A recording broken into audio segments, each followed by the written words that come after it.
Welcome to Brookfield Village Center in the year 2020. This movie is a conceptual representation of a village located at Brookfield's Four Corners. The vision of a village at the Four Corners has been a goal of the town for decades. First promoted by First Selectman Ken Keller in the 1980s, the 2002 Plan of Conservation and Development identified the establishment of a village core at this location as an economic development priority. In addition to the 1,000 or so feet along Federal Road, the village center also includes the area where the Crafts Center and old railroad station are located. The plan anticipates the possibility of train service along the railroad right-of-way from Norwalk to New Milford. Should that become a reality, this plan envisions a new platform station along the rail line connected via pedestrian bridge to the village center. With the Route 7 bypass a near certainty, and with water and sewer service throughout the area, this long-held vision can become a reality in several years. In 2005, the town was awarded a $500,000 steep grant from the state of Connecticut to create this conceptual plan and build a streetscape, complete with sidewalks, landscaping, and street furniture. The town is working with property owners in the area to determine the best location for the model streetscape. Guided by the Economic Development Commission and with the assistance of the Brookfield Village Center Steering Committee, the conceptual plan seen in this movie identifies basic design principles for new and redevelopment in the village center. Coming down along Federal Road, one will experience a pedestrian-friendly environment that provides diagonal on-street parking along Federal Road, with the bulk of the parking and all of the loading located in the rear of the buildings.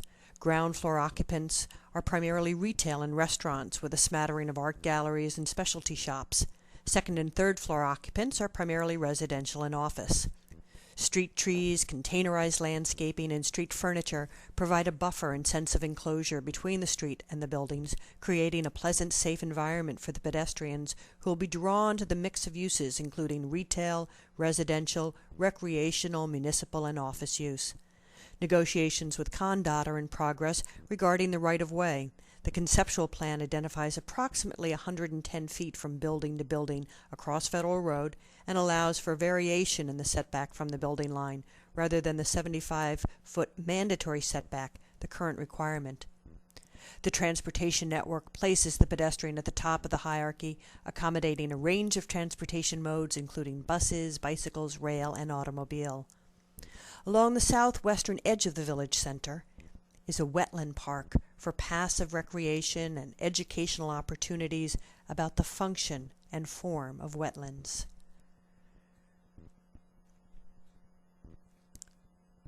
A trail connects up to the new town library up at Station Road with plenty of parking.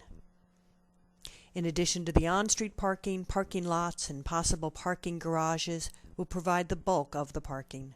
Based on a concept of shared parking, the ratios are lower than currently required in typical suburban shopping centers.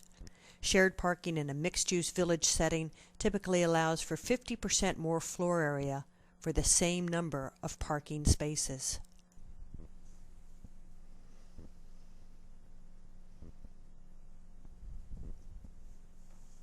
The Park Plaza, easily accessible from Federal Road, is an outdoor flexible living area that provides a space for a variety of activities including farmers markets, art fairs, musical programs, and municipal gatherings.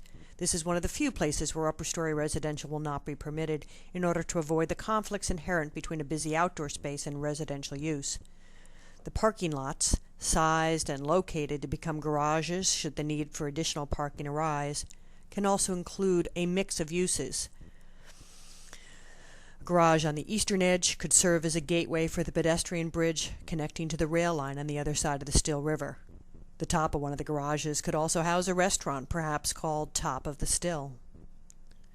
While this is only a conceptual plan, it is already generating interest and enthusiasm from property owners and residents, as well as key individuals in the necessary state agencies whose support will be necessary to make this vision a reality. Steps to revise the zoning regulations to support the type of development and building form envisioned by the plan are already underway. For more information on the Brookfield Village Center plan, contact the First Selectman's office in Town Hall.